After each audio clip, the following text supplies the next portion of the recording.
आइल्स speaking के अंदर आपने 8 बैंड लेना है 9 में से, यानी आपने आइल्स को अच्छे नंबरों में पास करना है। तो इसके लिए हमने आज बड़े एक्सपर्ट इंजीनियर मलक शियाज साहब हैं जिनको हमने इनवाइट किया। इनका 6-7 साल से तजर्बा है, लाहौर में ये तैयारी करवाते हैं, ऑनलाइन कोचिंग भी करवाते हैं ये आइल्स की, कई मुल्कों में ये करवा रहे हैं, अब्रॉड, मिडल ईस्ट और यूरोप के अंदर। और फिर कई स्टूडेंट्स इनसे जो है ना ये रहनुमाई ले चुके हैं आइल्स स्पीकिंग के अंदर, और माशाल्लाह इन्होंने ये अच्छे डिबेटर भी हैं, स्पीकर भी ये अच्छे हैं, और ये मुल्क से बाहर भी ज़ाहिर वो कोचिंग कर रहे हैं। लाहौर में तो ये face to face physical coaching भी करते हैं, और अगर किसी को आइल्स के अंदर प्रॉब्लम हो या इशू हो तो इनसे, इनका नंबर भी मैं इंशाल्लाह आखिर में शेयर कर दूंगा, तो आप इनसे डायरेक्ट डिस्कस भी कर सकते हैं अपने इश्यूज।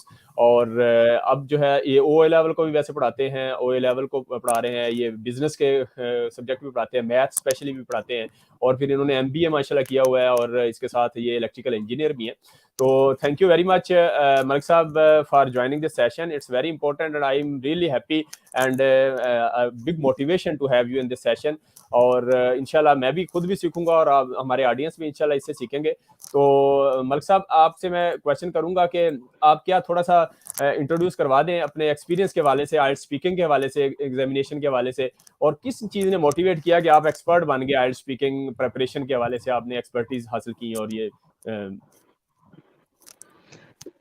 जी हबीब साहब, सबसे पहले तो अस्सलाम वालेकुम एंड अस्सलाम वालेकुम टू ऑल आवर लिसनर्स। तो Habib sahab, thank you very much to inviting me on this platform.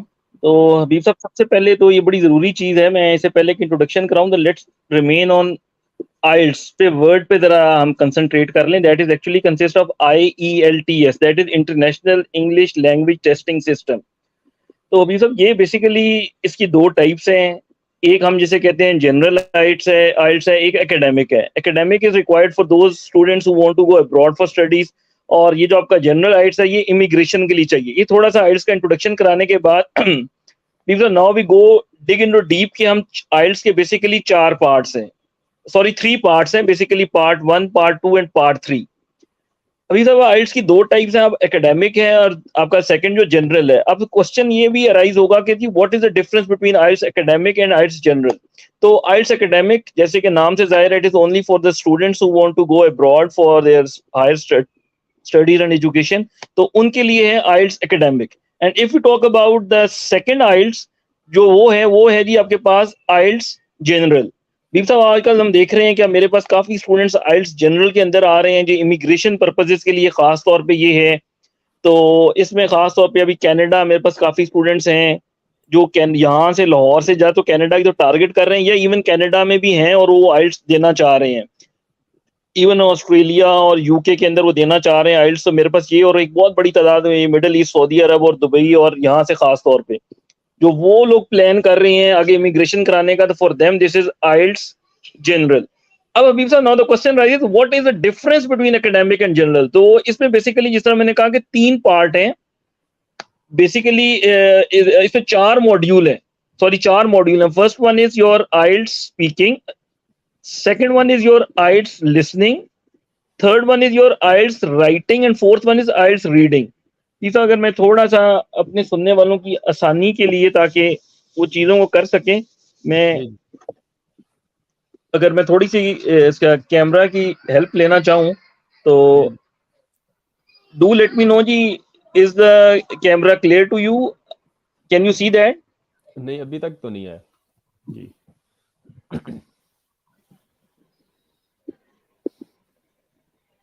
Sir एक minute,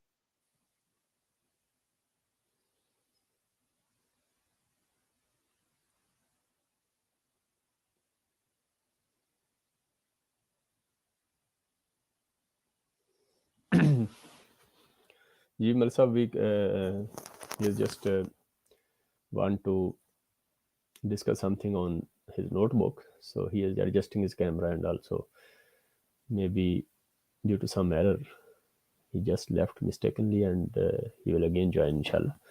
So just wait for him please.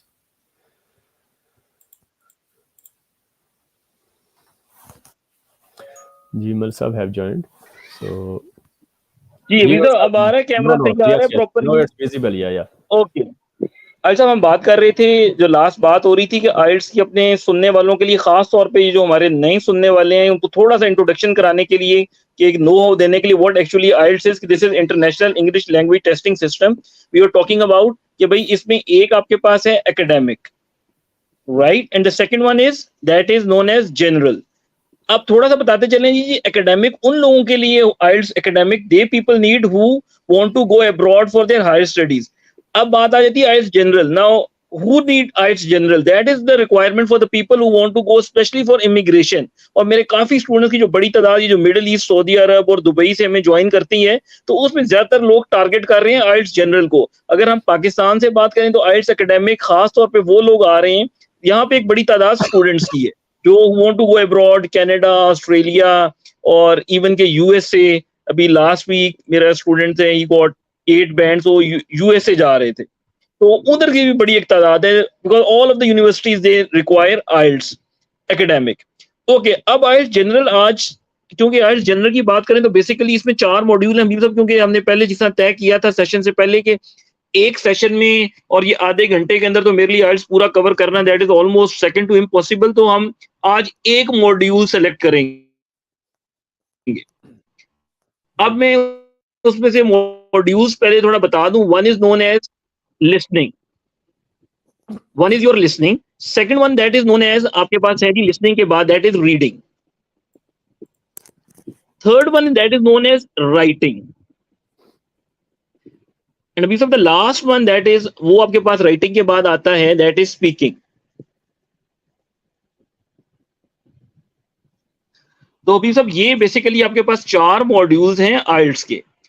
अब हम बात करेंगे इसी के अंदर रहते हुए कि जी आज सेम दोनों IELTS एकेडमिक में और जनरल में सेम क्या है. Your this listening and speaking is absolutely same. मैं दोनों IELTS की बात करूं एकेडमिक और जनरल में, आपकी लिसनिंग और speaking both are exactly the same. अब डिफरेंस आ जाता है रीडिंग में और राइटिंग में. ये राइटिंग में मेरे ख्याल डबल टी आपसे गलती से लिखा गया है, 1 टी है मेरे ख्याल. जी जी जी जी बस ठीक है, ठीक हो गया. हाँ, राइटिंग, यस. अब हमारे पास 2 हैं जी, एक है listening and second one is speaking. ये हमारे पास दोनों एग्जैक्टली सेम है. आपका रीडिंग और राइटिंग जो है आपका, ये दोनों का डिफरेंट है. आज हमने जो सेशन पूरा ये किया है, तरतीब दी है, that is for only for IELTS speaking. तो आज हम कोशिश करेंगे कि हम IELTS स्पीकिंग को इस पूरे सेशन के अंदर कवर करें.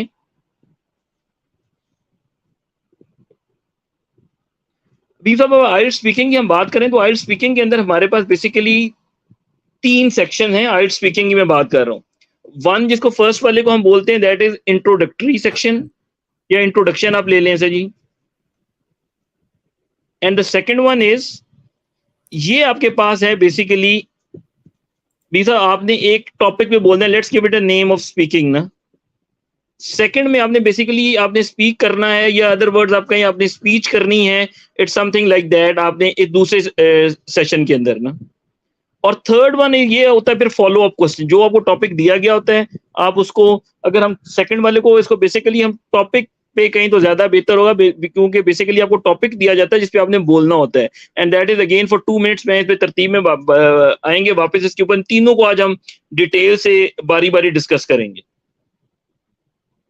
तो let me get back to you.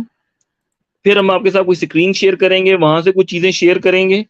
तो अभी साहब मुझे जरा काइंडली बता दीजिएगा जी, I want to switch off the camera.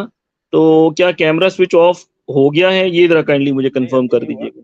अभी आपकी कॉपी नोट जी अब हो गया बिल्कुल. ओके जी. अब हम वापस आके जी बात करेंगे, जिस तरह अभी हमने बात की थी IELTS स्पीकिंग के अंदर. फर्स्ट सेशन जो है आपका बेसिकली वो है इंट्रोडक्शन के बारे में, कि द मोमेंट यू एंटर्ड. अच्छा, यहाँ पे मैं अपने सुनने वालों को ये भी बताता चलूं जी, लेट्स सपोज आपका डेट आ गई है IELTS की, लेट्स सपोज कल है आपका स्पीकिंग.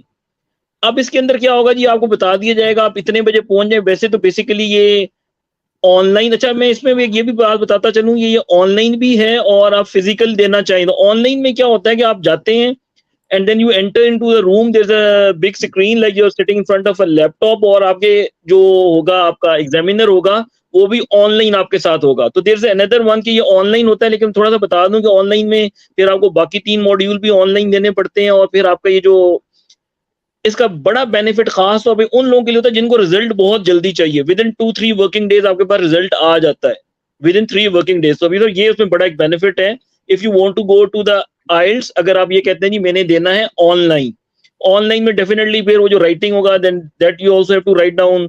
आपकी अगर वो स्पीड अच्छी है, आपके पास अगर तो कंप्यूटर से यूज टू है तो फिर तो इशू नहीं है उसके लिए. लेकिन जिन लोगों को यूज टू नहीं है उनके लिए जरा प्रॉब्लम हो जाएगा. ये एडवाइस की जाती है कि आप जरा अच्छे तरीके से प्रैक्टिस कर लें. But coming back to the IELTS speaking, खासतौर पे अब आप दे रहे हैं लेट्स सपोज ऑनलाइन, तो आपके सामने फिजिकल बंदा नहीं होगा बल्कि स्क्रीन में आपको एग्जामिनर आपके सामने होगा and he will be asking the questions. लेकिन मेरा अपना जाती ख्याल है कि कोई खास फर्क पड़ता नहीं है कि फिजिकल बंदा बैठा है या फिजिकल बंदा नहीं बैठा है या ऑनलाइन बैठा है. बिकॉज अगर आपकी तैयारी है तो वेल एंड गुड, और अगर आपकी तैयारी नहीं है तो you will struggle both ways. And if you are well prepared that's not a big deal. वो जिस तरह मर्जी हो तो you will be able to cope with it. अब अभी सब पहली बात करते हैं. हमने कहा था कि इंट्रोडक्शन सेक्शन है, फिर हमारे पास वो टॉपिक पे जिसमें आपने बोलना है, third is follow up questions है उसी टॉपिक से रिलेटेड.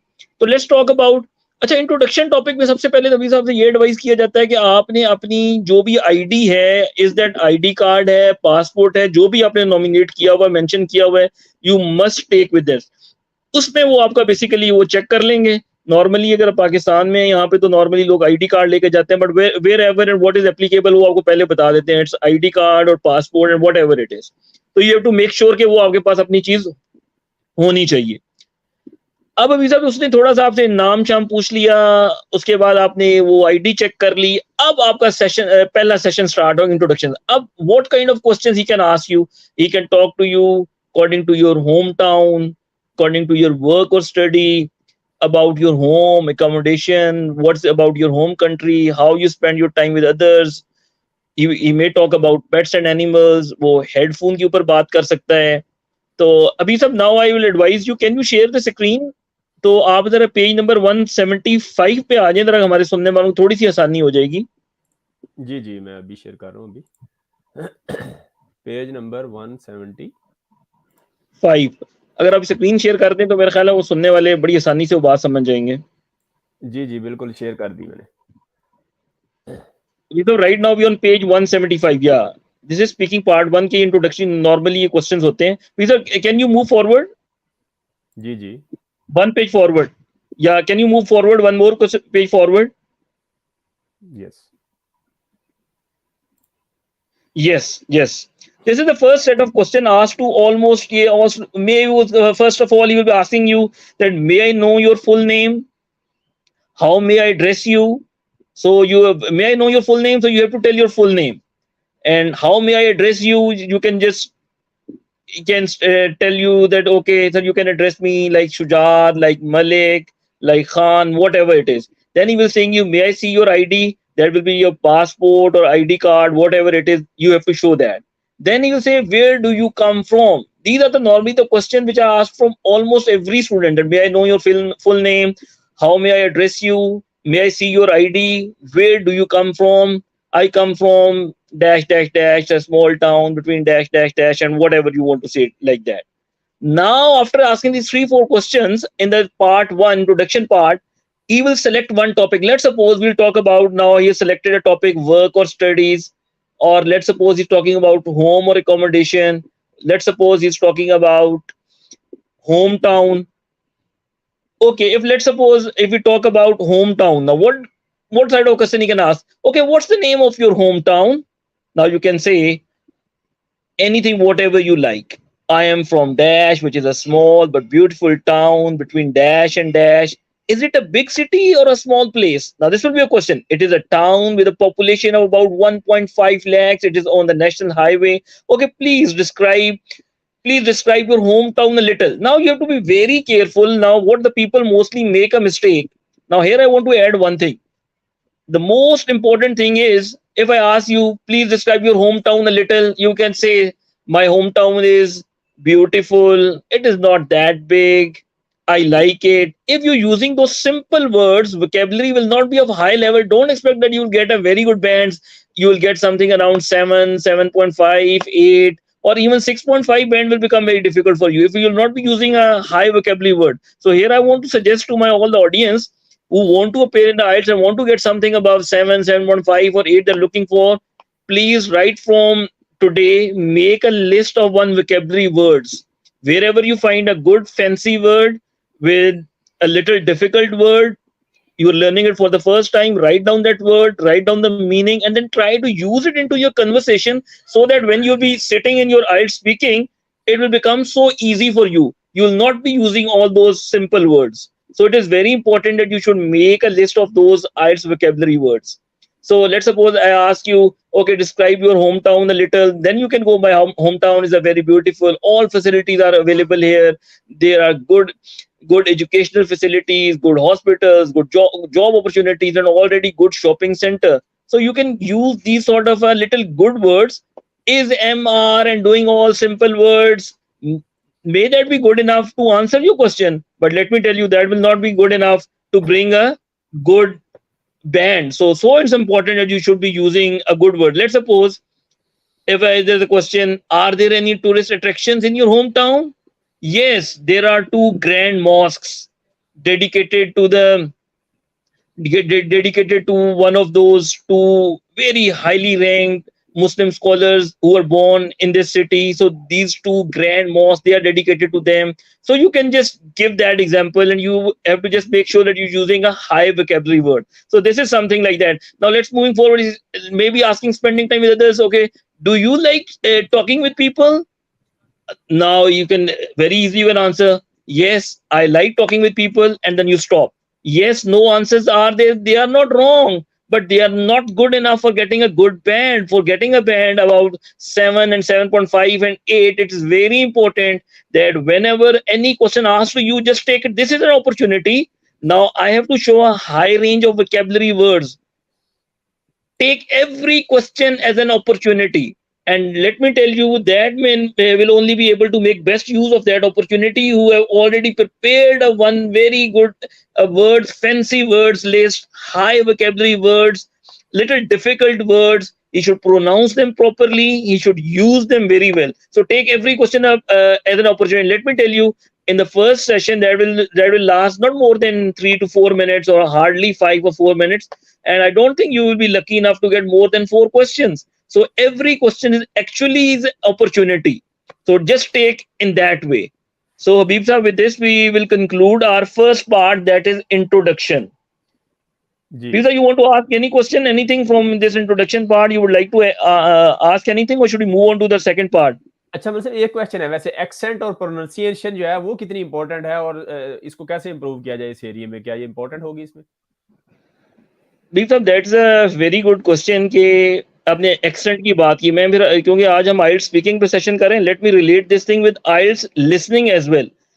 अगर आपका अपना एक्सेंट अच्छा नहीं है, या आप अच्छा एक्सेंट सुना नहीं हुआ, क्योंकि when you are appearing in the test for IELTS listening, तो जब वो जो टेप चलेगी भी सब, वो तो फिर एक्सेंट जो होगा बहुत अच्छी क्वालिटी का होगा. और अगर आपका अपना ही एक्सेंट बहुत खराब है और आपको उसकी समझ ही नहीं आ रही, तो आई थिंक तो IELTS लिसनिंग आपके लिए बड़ा मिजरेबल हो जाएगा. हालांकि IELTS listening, if you compare all these 4 modules, तो IELTS लिसनिंग मेरा ख्याल है काफी एक अच्छा मॉड्यूल, अच्छा स्कोर के लिए कंपैरेटिवली इजी समझा जाता है. So I think I will advise you to listen the English movies, या फिर दूसरी मैं एडवाइस करूंगा आप जाके बाजार से जरूर परचेज करें. ये IELTS की इनकी बुक्स हैं, IELTS 17 तक आ रही हैं गालिबन बुक्स ये, तो आप जरूर जाके वो बुक परचेज करें. उसके साथ आपको एक प्रॉपर CD मिलेगी. IELTS स्पीकिंग वाले जो लिसनिंग में है वो ऑडियोज बार बार सुने. अगर आपने नहीं भी परचेज करनी तो you can see it, everything is online available ना.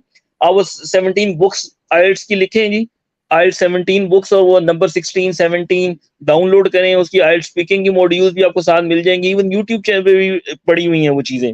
तो try to listen them as much as possible. और दूसरी उसके मैं एडवाइस करूंगा साथ ही लिसनिंग के अंदर कि एक मैप का बड़ा प्रॉब्लम होता है. थोड़ी सी बात रेलेवेंट है इससे, लेकिन मैं थोड़ी सी ऐड कर दूं इसके अंदर कि IELTS map, whenever you are travelling, to try to use the Google map. तो गूगल मैप आप यूज करेंगे, उसमें फायदा फिर ये हो जाता है कि वो आपको बता देता है, ओके जी, to take the exit from the, take the second exit on the roundabout, take the third exit. आप अगर वो चीजें कर रहे हैं तो थोड़ा आपके लिए आसानी हो जाएगी. तो आई विल एडवाइज यू कि आप गूगल मैप्स जरूर सुने. मैप से रिलेटेड IELTS लिसनिंग के अंदर 5 to 6 या 4 to 5 क्वेश्चंस डेफिनेटली होते हैं. Take the first right, go left, and then take the second right. तो वो उसके लिए आपको बड़ी आसानी हो जाएगी. So this is another tip for you कि जी IELTS लिसनिंग के लिए आप जरूर गूगल मैप्स को जो है, आप जहां भी ट्रेवल कर रहे हैं वैसे ही मोबाइल पे गूगल मैप्स लगा के तो देखें कि व्हाट इज सेइंग, ताकि आपको थोड़ा सा आइडिया हो जाएगा. प्रोनाउंसिएशन की आपने बात की, that's so important. People, most of the people struggle. आप इंग्लिश मूवीज सुने एज मच एज पॉसिबल. और दूसरी बात कि मैंने कहा कि इस तरह आइल्स स्पीकिंग का, आइल्स लिसनिंग का, सॉरी, वो टेप्स चलती हैं, वो टेप को बार बार सुने, अपने आप को यूज टू करेंगे. When you sitting in the actual paper, तो वो जब वो टेप चलेगी तो that is not something with which you are not familiar with, तो आप पहले से चीजों से फेमिलियर होंगे. So with this, I think we conclude the introductory topic of IELTS speaking. Now, second topic, second part of our IELTS speaking, that is going to be one topic will be given to you, and then there will be 1 minute. They will give you a piece of paper and a pencil along with you, and they give you a 1 minute to thoroughly think about that topic, right? Then for the next 2 minutes, you have to speak on that topic. तो हबीब साहब ये मिल मिला के तकरीबन 3 minutes का time बन जाता है, जिसमें 1 मिनट आपने टॉपिक के बारे में खुद सोच के खुद लिख लेना है, अगले 2 मिनट आपने टॉपिक पे बोलना है. अब मैं आपको लेके चलूंगा. हबीब साहब आपसे रिक्वेस्ट करूंगा कि let's can we go to that book again, और अगर आप उसको काइंडली लेके जाएं तो can we move on to page number 5 Habib sahab? जी, इसमें लिस्ट ऑफ बुक्स शॉप्स है मेरे साथ. सॉरी, पेज नंबर 12 पे जाइएगा सर, पेज नंबर 12 पे. जी जी, describe a person who impress you. Okay, अभी सर अब ये आपका क्वेश्चन होगा, just give you Q card भी हम कहते हैं कि describe a person who impress you the most when you were in primary school. This is a topic, right? Describe a person who impressed you the most when you were in primary school. Please अब आप जरा ऊपर जो है थोड़ा section, इसको kindly जरा करेंगे, थोड़ा जूम आउट करेंगे. मैं पहले से देखना, बस इधर ही ये खास अब 4 पॉइंट लिखेंगे, थोड़ा सा आप और से थोड़ा साइज बड़ा कर दीजिएगा. Yes, I think this is good enough. Now you should say, yes, exactly. These are the 4 points they will be written. The cue card which will be given to you, on the cue card, this is written. Describe a person who impressed you the most when you were in primary school. Niche, you should say, the first thing what you will say, who he or she is, who that person is. Second point, you have to say how you knew him or her. Third point, you will say why she impressed you the most. And the last point is, and how you feel about him, her. Now, Habib Sahab, now 1 minute has been given to you. Just think about that. Let me tell you the best way to do 1 minute in that is, because you can't miss these 4 points. If there's a 120 second, if you divide on these 4, I think the first 2-3 points, you can't speak more than 5, 8, 10 seconds. Because who she is dash, he is dash. So I will advise you to add 1 or 2 sentences more to that one. Try to make it at least 30 seconds or 15, 20 seconds on each point. Now you can see, who he, she is. You can't speak more than 10 seconds or 15 seconds. He is Mr. She is Mrs. Dash. So what you can speak. Let's move on to the second point. How you knew him or her. You can just tell him, I knew her right from my childhood.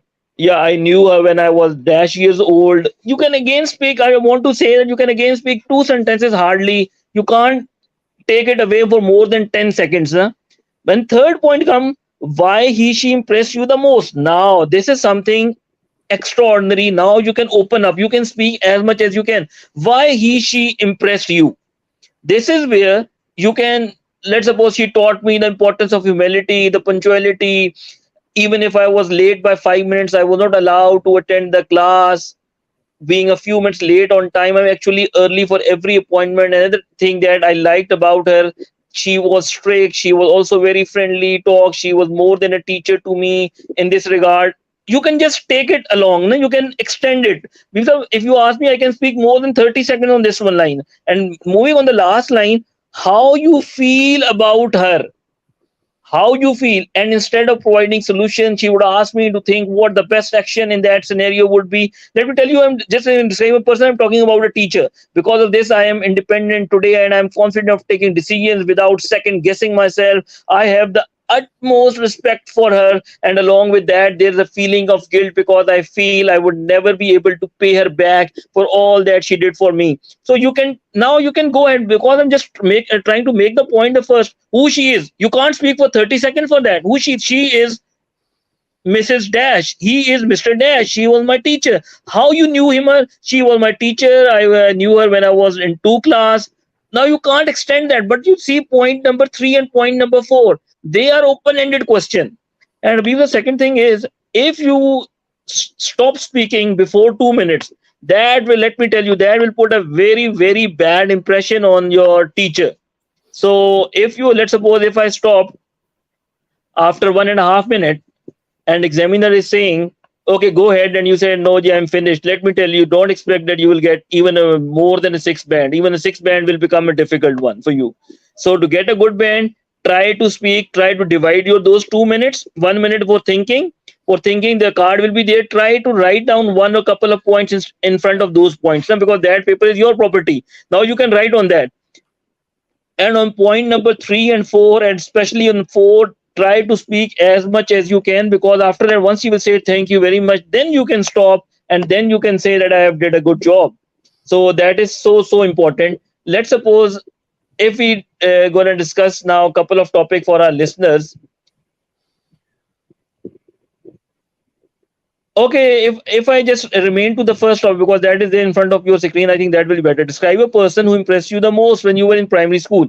You should say who she is. Now, let's suppose I want to say I was considered a very naughty kid in my childhood. I was intelligent, but I used to never study at home. In fact, I would spend all my day playing sports or video games. So my mother made me join extra classes after school with a home tutor nearby. And her name was Mrs. Anne, Mrs. Jasmine, Mrs. Rose, whatever you can name it.